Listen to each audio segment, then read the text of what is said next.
Море, шо правиш тука, бе? У шумава? Ноќва? Што се маж, бе, педе? Кога га смајчи? Зашто да га смајчи, што ми фали мене? Крилја, паралепне! Море, слушаш што те прашувам, шо пиш у шумава ноќва тука су поласи од рака? Ама ме исполаши, си го изгоре в прстето. Сакаш да ми го цуцнеш малку да ми Зато си ми те допата рака, па ќе те мочна со вазелина ти помејата. О, па ти си бил маж. Кој користи вазелин мора да е дечко фин.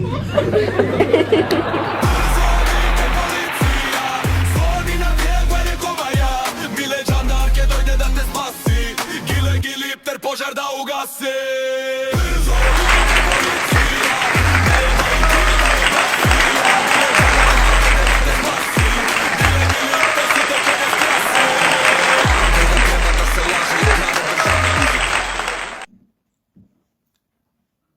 Дело тоа што се, јас сам ова би кажал, дело тоа што огромен дело тоа што сега имаме одредени проблеми се должи токму на ова. На нашето неприфаќање, да играме по нивни ноти, да играме они како што ни свират. Јас ви го реков уште многу одамна, треба да се спремиме дека ќе трпиме одредени притисоци, дека ќе биде тешко на одредени периоди, но дека мора да се издржи, а во меѓувреме нашите мора да бараат начин со кого да се усојузат, како да се усојузат, без при тоа да водат сметка дека таа фамозна Европска Унија нешто ќе им замери, очигледно тие се непријателски насочени кон нас и мора да го прифатиме тој факт дека ако си држиме до себе, ќе ги имаме нив за непријатели. Една од причините што минатата влада, која што ја фалеше Жирновски, имаше широки контакти со Европската Унија, со одредени премиери, од проста причина што они правеа секако што вие ќе им кажат. Во таква ситуација нормално е сите да те сакаат, кога на сите им клекнуваш и им правиш хонолулу. Секој ќе те сака.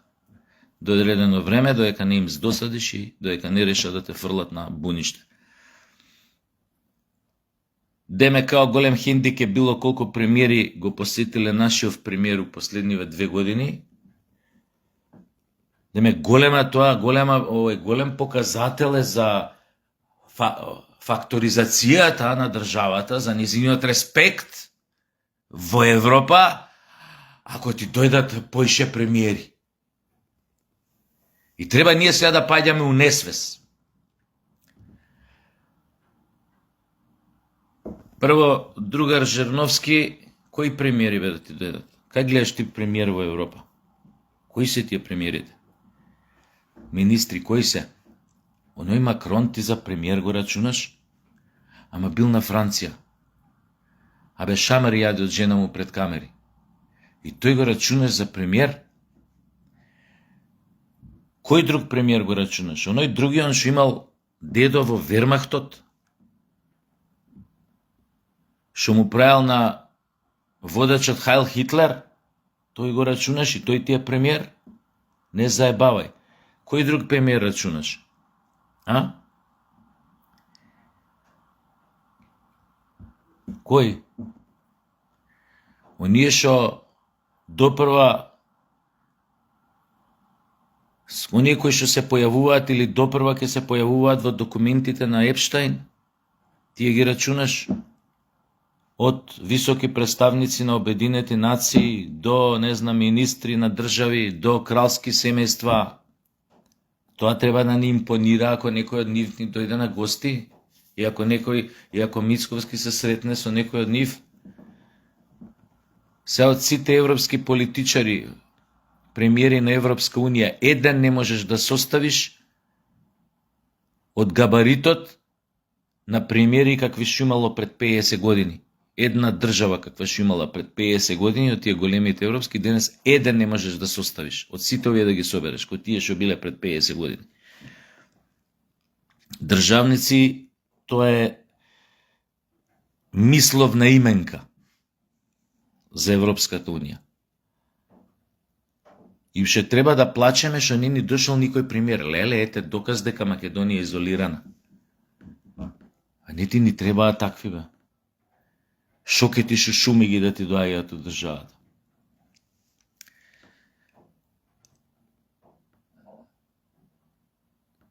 Така што ова што ни се случува и ќе ни се случува, за мене е само доказ дека сме на прав пат, а правиот пат, знаете и сами, никогаш не е лесен.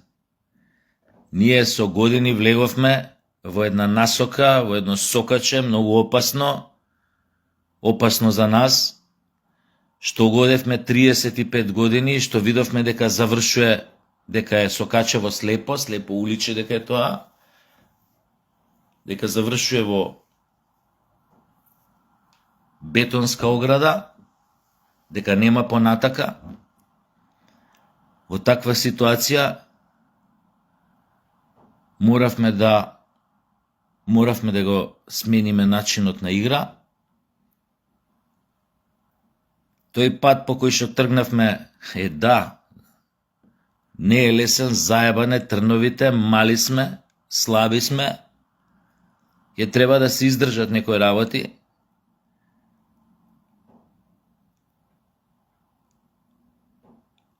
Ама ја мислам дека е тоа сепак премала цена за онаа цена што ќе ја платиме или ќе ја платевме да продолжиме да идеме по тој пат по кој што идевме 35 години.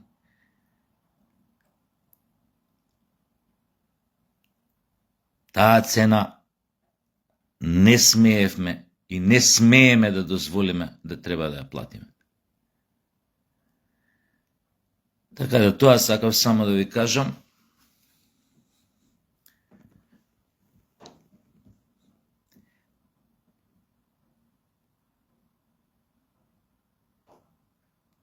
Па да видиме, најмалку што пак ја повторам, сега што му треба на ВМРО е некому да се правда, нема зошто да се правдате, но исто така апел, што го реков и вчера, пробајте, најдете начин, кренете го малце духот кај народов, кај граѓаниве на држава, изморени се, истоштени се, од години поминати во сурова екзистенцијална борба како до први, што од први и така натаму, задолжени се до гуша во кредити.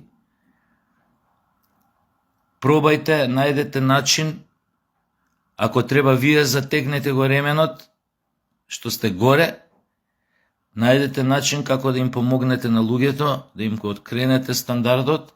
На крајот на краиштата Македонија поседува и златни прачки во Швајцарија. Не се разбираме од тие работи што треба да се случи за да се посегне по тој механизам, но не дека сме изгубени, не дека немаме решение.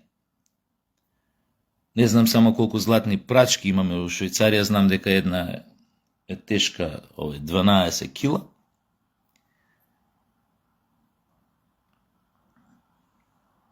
А 1 грам злато е 60 евра, мислам, ако не отиде и повеќе. Што значи, спомнав крајниот начин, иако веројатно има уште многу други начини како да се излезе во пресрет на народот, олабавете ги уздите малку на народот. Немаме ние зошто некому да се клањаме се уште, да влегуваме во некој почитување на некои сулуди закони и процедури, а не сме ни дел од таа унија. Значи имајте го и тоа во предвид. Нема зошто кај нас толку да се затегаат одредени мерки, пошто ние не сме дел од таа братија. Така што почнете малку поише да играте за рајава, некој тоа ќе го наречат популизам, а јас би рекол, пробајте да си дадете баш човечки лик, во смисла искрено да помогнете на сите загрозени слоеви во Македонија. И ако некој ви плаче дека не му стигаат пари до први, човечки е да му поверуваш дека е тоа така. И од позиција на власт. Нема зошто да лаже.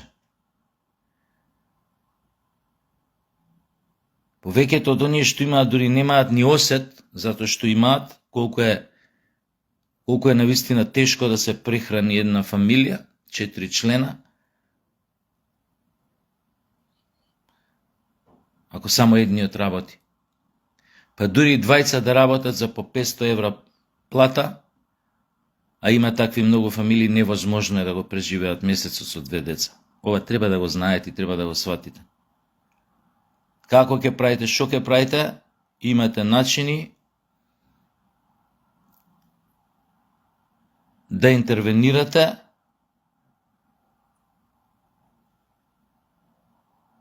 и да помогнете таму во најзагрозените слоеви. Нема ние да пропаднеме како држава, ако некому покачите плата или ако некому му даете ваква бенефиција на одредена група на луѓе или онаква бенефиција, државата нема да пропадне. Државата пропаѓа ради други работи. А не затоа што си им помогнал на најзагрозените. Ај чао.